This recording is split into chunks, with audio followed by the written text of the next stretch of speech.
Shalom, everyone. This video teaching is dedicated to those of you out there who know what a tzitzit is. Or may I say a Hebrew tassel in the English, as it's described and commanded in the Holy Scriptures, this holy book over here. And you've come to realize that the creator of this universe wants his chosen people to wear tzitzits as a commandment, but it's so much more than that. Why? I have other video teachings on this topic, and but I want to get to the topic of this video teaching. But first, let me mention it's first commanded in the book of Numbers, Bamidbar, chapter 15, verses 37 through 41. And first of all, we see it's for all Israel, not just men, but all Israel. And as far as I know, according to this word, it's including women and children as all Israel. And Gentiles can be grafted in. And what's wrong with the word Israel? In Hebrew, it means champion or a prevailer with him and with humanity. As Jacob, or we say Yaakov, he had more of a Gentile definition type name that he was born with. I guess maybe I shouldn't say that, but he was elevated with a greater name to be a champion, a prevailer, because he did.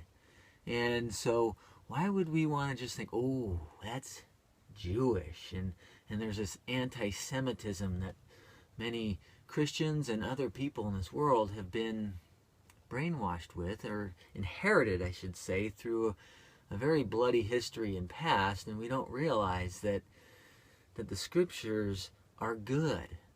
The names, when he changes a name and it means something wonderful, why wouldn't we want to be that? And the Apostle Shaul makes it very clear in Romans 11 through verses 26, verse 11 through verse 26 of Romans 11, that it's not a replacement theology with Israel, but it's a grafting in theology.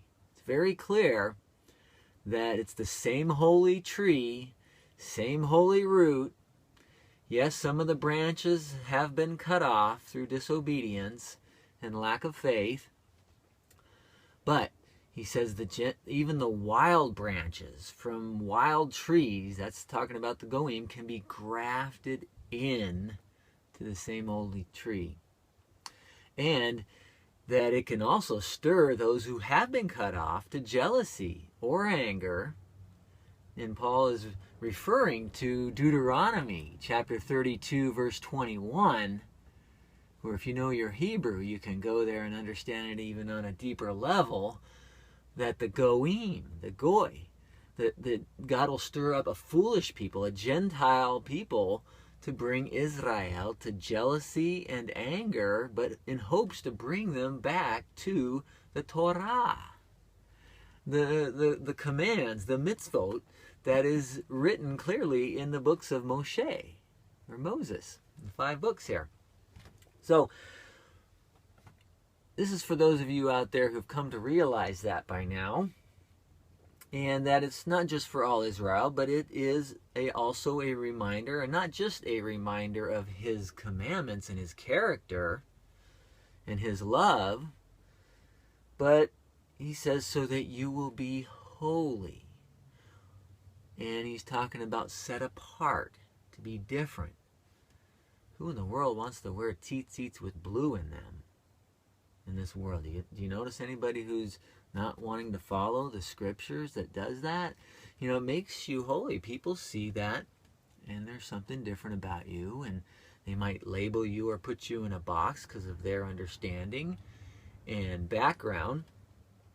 But I cover those issues in another video teaching, including Zechariah chapter 8, verse 23, in the millennial kingdom with the Moshiach ben David, the kingship, rulership of the Messiah over the whole earth, we can see that those who know him, Hashem, will be wearing tzitzits, and those who don't know him, and they'll be grabbing the tzitzit of those who do and say, hey, we know that he is with you. And it's a prophecy of those who are doing, those who are doers of the word. And this is just one of the, I guess you could say, little ones maybe, compared to a lot of more important mitzvot, commandments in the scriptures. I'll get to that a little bit later if you'll stay tuned with me and be patient. But I also want to remind us that in Mark, in the book of Mark, chapter 6, verse 56, it says, Yeshua, a.k.a. Jesus, it says, wherever he entered, into the villages, wherever he entered, the cities or the country, way out in the boondocks or the sticks or the wilderness or the desert, wherever he went, they laid the sick in the marketplaces also, and begged him that they might just touch the tzitzit of his garment. Now, your translation in English might say hem of the garment, and perhaps the Catholic and Protestant translators don't want you to know it's a tzitzit, but I cover that and show from the Greek, going back to the Hebrew. We've got the Septuagint as well, and we can see that it's talking about tzitzits, not just a hem or a border, but Yeshua wore them. Yeshua, a.k.a. Jesus, wore them wherever he went. And as many touched him, it says here, they were made well. Now, if this was some kind of a burden or bondage or to be done away with or downplayed in any way, why is it elevated in the new covenant writings, the Brit Hadashah? It's actually a sign, a healing on the wings, as we see also as a prophecy in, is that Malachi chapter 4? So the wings can also be, you go to the root word for that, and it's also implying the tzitzit, which is why people were healed even when they touched him on Yeshua. So it's important to realize that, and if you come to realize that, this video teaching, I offer more evidence of a lot of the stuff I've just said and other video teachings on YouTube that you can search for. If you can't find, just email me and I'll be gladly to send you a link. But, you know, as we see in the Hebrew and the Greek languages, it's very clear. And this is why we see a lot of Hebrew roots and Messianic believers starting to wear tzitzits. Especially in the United States, where we have the freedom to do so and the lack of persecution, and we have these discrimination laws that are to be anti-discrimination and persecution. We've got a lot of laws to protect us here so far in the United States. So, however, you know, I have not covered in detail yet in my video teachings regarding the type or the shade of blue, as it says to wear blue in the tzitzit, at least one blue thread in each one. For those of you out there who are zealous and faithful, and regardless of what other people think, you just want to follow the word and to be a good example also to others, and to be a light, and to follow his instructions, which that's what Torah means, is instructions, in case you're out there and you don't know that yet. But so please allow me to revisit this book of Numbers.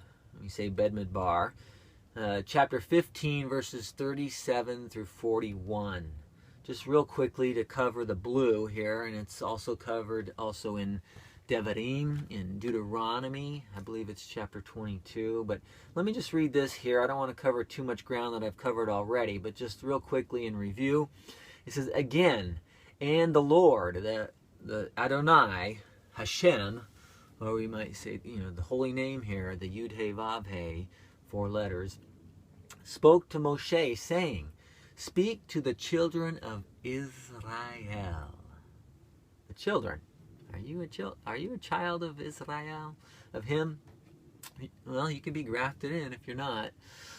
So it's not too late if you're still alive and kicking and breathing and listening to this video teaching. Thank you very much.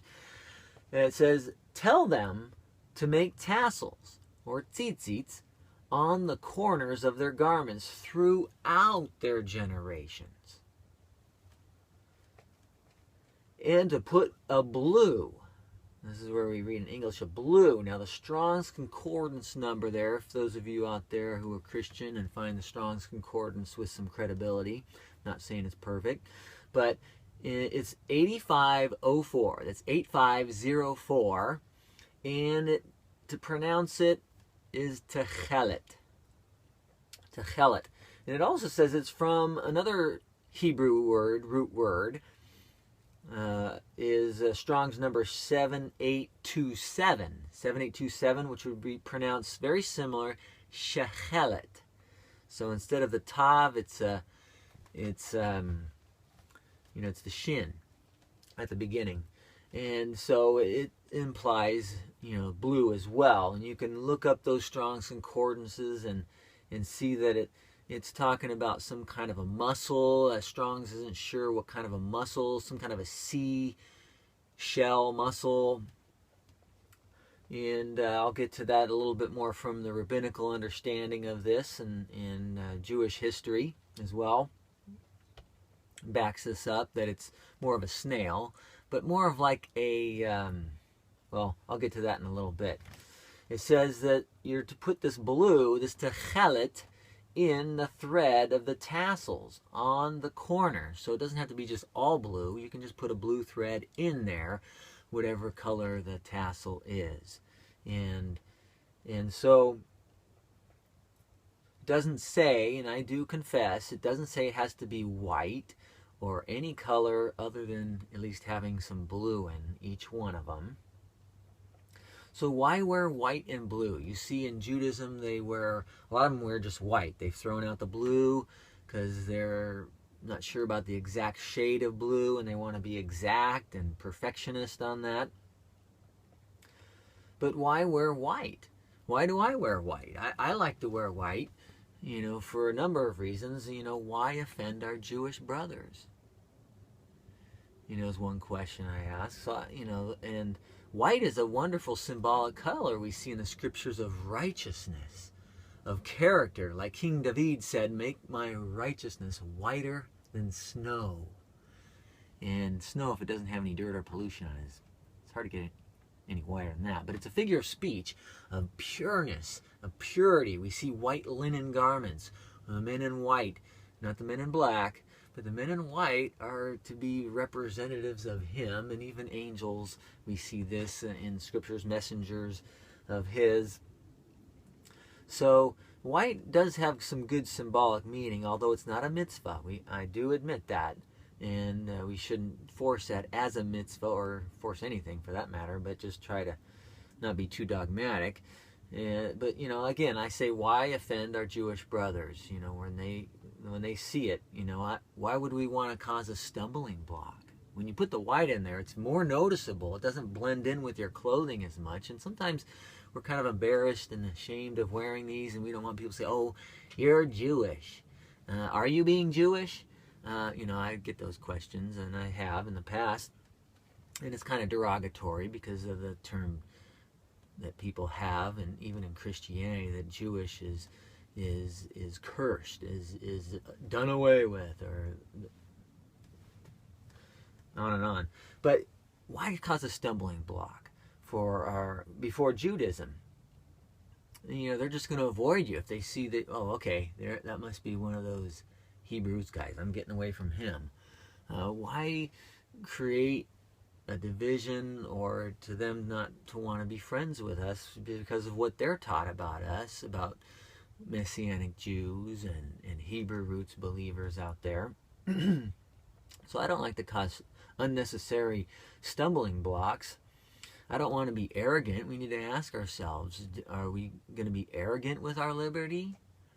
Or prideful and say, I know the Torah better, or the scriptures better. I don't have to wear white. You know, I've got some liberty in the Torah here. You know, or do I just want to be not as noticeable with whatever clothing I'm wearing to non-believers, people who might think I'm weird or strange or too Jewish? And these are things that we need to struggle with if we're going to just go outside the box a little bit and be different in ways that are not commanded. You know, we shouldn't allow the fear of what Christians or other religions might think of us. You know, if they kind of label us as something that we might, in our background, think is a negative, derogatory term. So, you know, we need to overcome fears and pride and arrogance, and this is why, you know, I think it's great to wear white. I encourage it, and I don't say it's a commandment, but, you know, Shaul also said we should avoid the appearances of evil.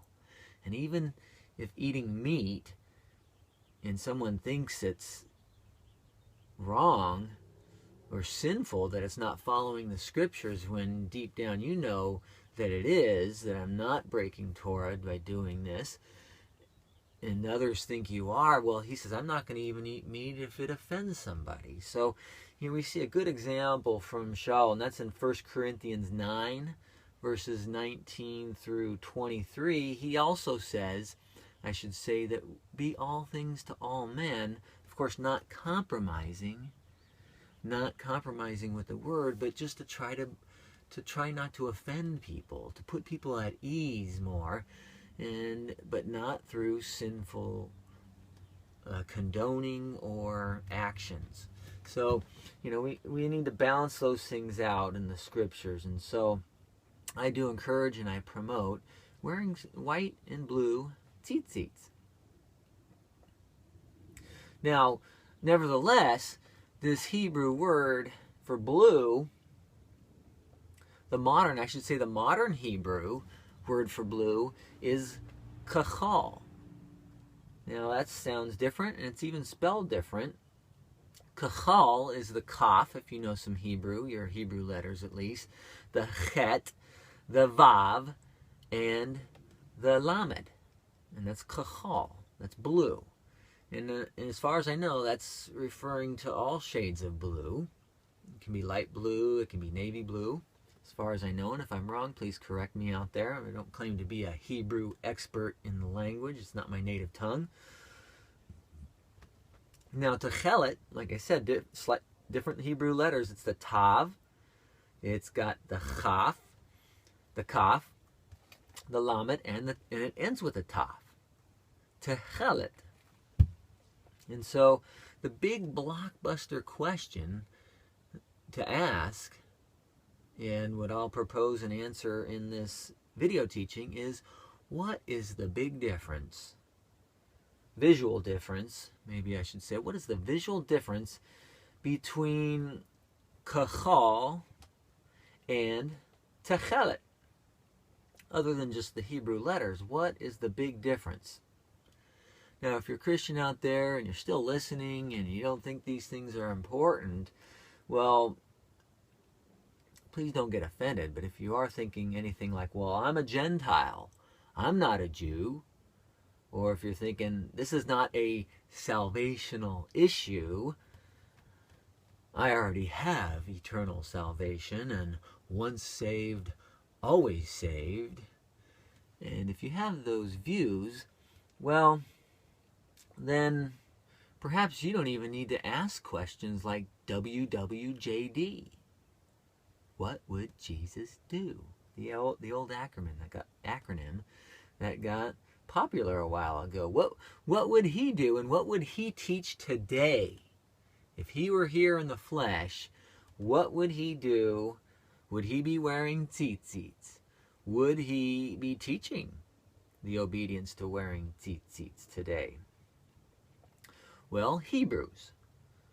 you believe Hebrews is a holy book, chapter 13, verse 8, it says, Yeshua, Messiah, is the same yesterday, today, and tomorrow. Well, if he's the same, and it says in Malachi 3:6, I believe, going off memory here, that even God doesn't change. It says here, Mark chapter 6, again, as I in the beginning of this video teaching, wherever he went, he wore tassels, tzitzit, on the hems of his garment. And not only that, in Matthew 5, if he didn't change, if he's the same, in Matthew 5, verses 17 through 19, let me remind us of this scripture before I continue. Quoting him, says, "Do not think that I came to abolish the Torah. I have not come to abolish the Torah." Repeats himself. He says, "Yes, indeed, I tell you." He says, I have not come to abolish, but to make it complete. To make this Torah complete. He taught it with completeness and accuracy, how to keep the Sabbath, how to be balanced and apply the Torah to a culture, even a Greek culture and a worldview culture. He set those examples for us, and he says, "Yes, indeed, I tell you that heaven and earth, until heaven and earth pass away, not one yud or one stroke of the Hebrew letter from the Torah, he says, will pass. Not until everything that has happened must happen." And verse 19 is key in what I'm talking about here. He says, "So whoever disobeys the least of these commandments, the littlest commandments, and teaches others to do so will be called least in the kingdom." This is talking about the kingdom. I'm talking about eternity here, eternal life. "But whoever obeys and so teaches," as I'm attempting to do here, teaching as well as I obey him the best I understand and know how, "will be called great in the kingdom." So even if wearing tzitzit is a little commandment, a tiny commandment, we should be wearing tzitzit anyway. This is what Yeshua taught. And if he doesn't change, he would be teaching that today in the flesh if he were here in the flesh. And he is, I propose, in the flesh through us, who are his ambassadors, his representatives. And to have at least one blue thread in them, of course, as the mitzvah, the commandment says, which means that we should know the difference. We should strive to know the difference between Kah-khol, blue, and Tzitzit, blue. Is there a difference? And where's the proof, if there is? And that's the main theme and thrust of this video teaching. And sorry if I go off on some tangents, but there's some important information that should be included, whether you're a Jew out there in Judaism or a Gentile, a Christian. And I'm trying to cover the basis of everybody who might be listening to this video teaching. So the differences between Kah-khol and Tzitzit, let me say first of all, I do not see found in the Hebrew Tanakh, aka Old Testament, I don't find the word Kah-khol anywhere in there. If you can find it, show me. You can comment on this video teaching. You can send me a personal email with some evidence if you don't want the whole world to see your comment, who might be looking on it. But I don't find it. When I look up the word blue throughout the Tanakh, throughout the scriptures, all I find is Tzitzit. So is Kah-khol just more of a modern Hebrew word for generalizing the color, whether light or dark, different shades of blue? What many try to propose is Tzitzit is different, which means it's a specific, exact shade of blue. So what I propose is that we need to ask ourselves some important questions at this point when we come to realize this. You know, either Kah-khol was the only durable blue dye that was found in nature back in ancient times,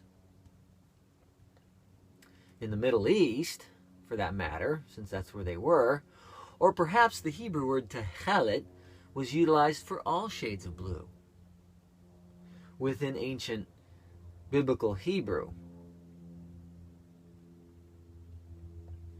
And this is why, you know, the shade of blue in a Tzitzit-yot is ambiguous. And even the rabbis confess and admit this, the true scholarly, non-biased ones that say, hey, you know, we don't know exactly what shade.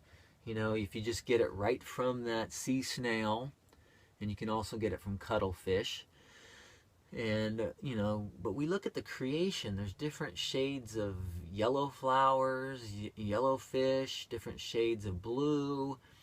He seems to like a diversity at times, and other times he might want a specific commandment to be specific, to make us set apart, to make us different.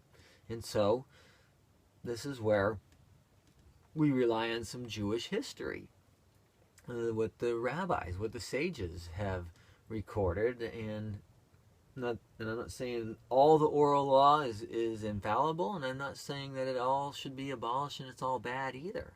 But we need to consider it as credible commentary, as some credible evidence, yes, but also look at all the facts and look at all the evidence that can be presented on the case.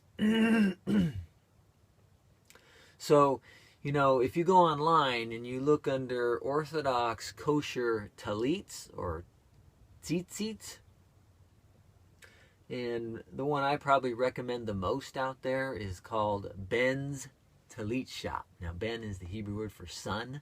Son's Talit Shop, or Ben's Talit Shop. You can Google search that and find that.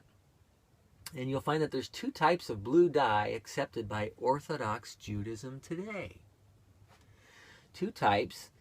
You know, during the past few decades, I should say, there's two Orthodox Jewish vanguard, you know, credible established organizations that claim to have rediscovered the Kah-khol tzitzit dye, mentioned in Numbers, or Bamidbar, chapter 15, verse 38. The first one is the Patil, or if you want to transliterate that into English, it's P-T-I-L, Kah-khol. And it is derived from the Mediterranean murex, or the rock sea snail, with a hard shell. So it's kind of a snail with a shell. And here's an example of one I have here. You know, we see these shells commonly in different types, but there's a certain type in the Mediterranean that puts out this blue dye.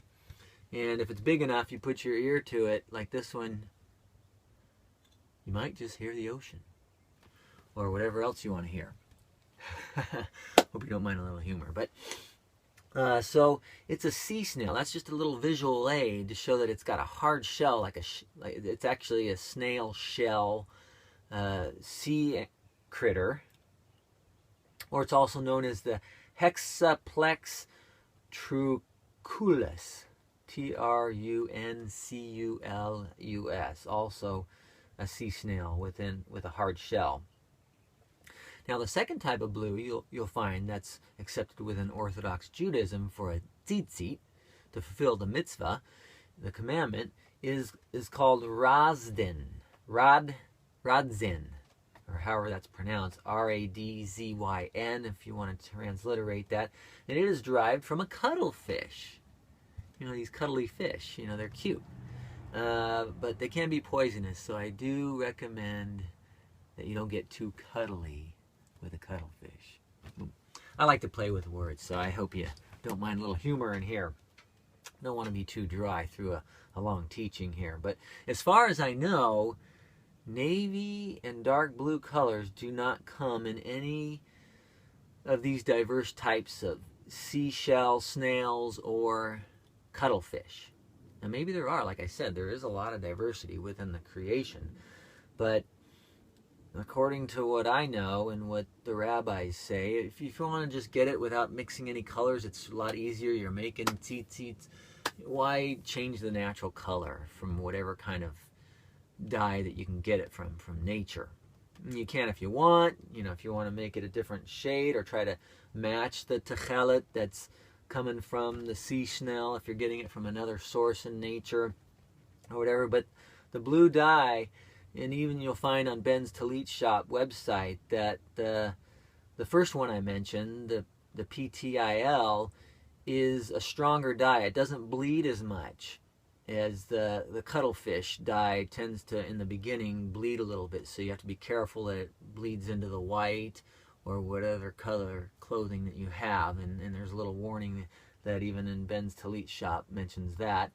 So I can see why the snail shell, the hard shell snail, is the better dye, and it's more acceptable. And some forms of Judaism say this is the only kind.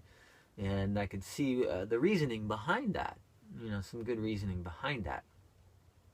And from what's easily accessible to them, and that has been found, is the light shades of blue dye that can be found from the Mediterranean sea snails and the cuttlefish.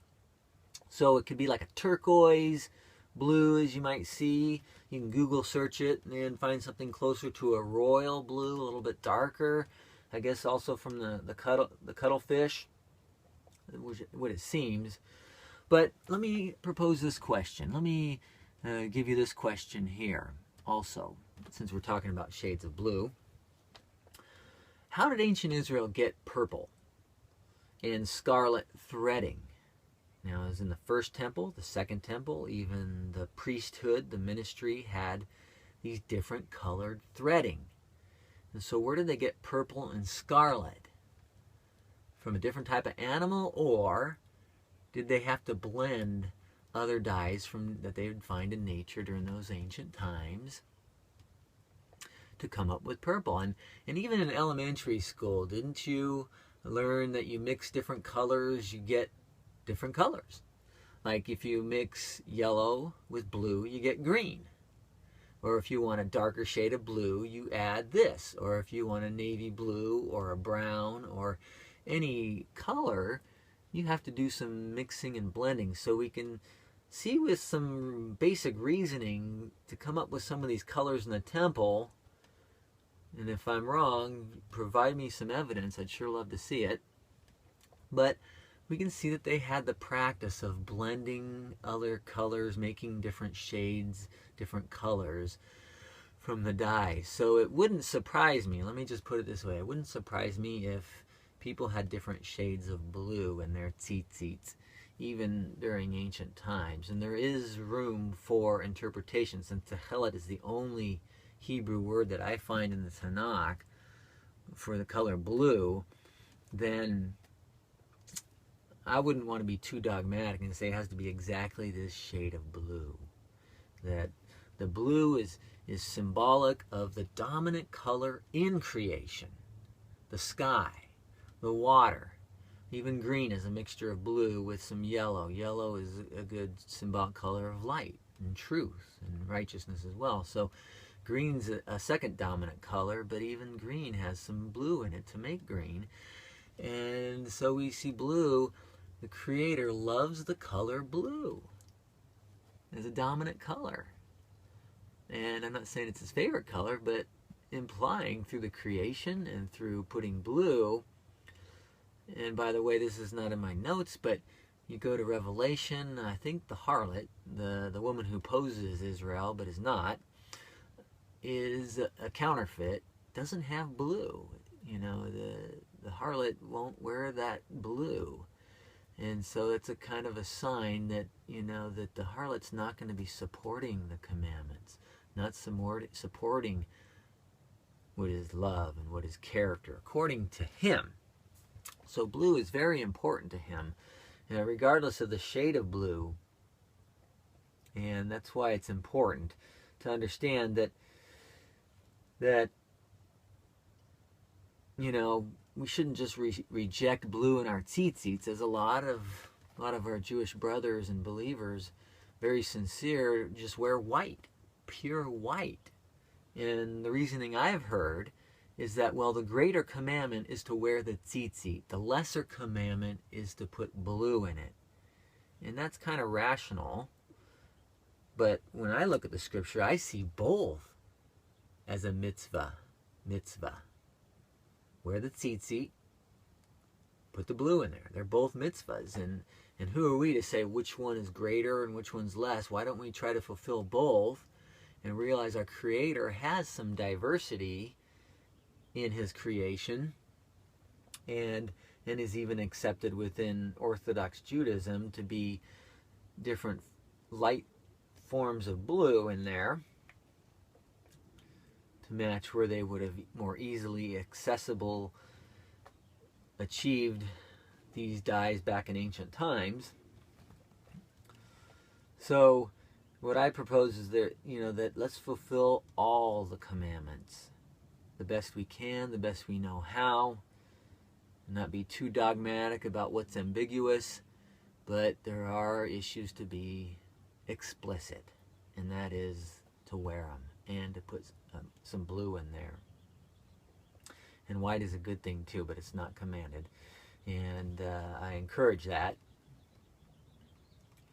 So, does our Creator, here's another question, does our Creator limit His people to only these types of blue dye today? And that's something that you might want to ask yourself.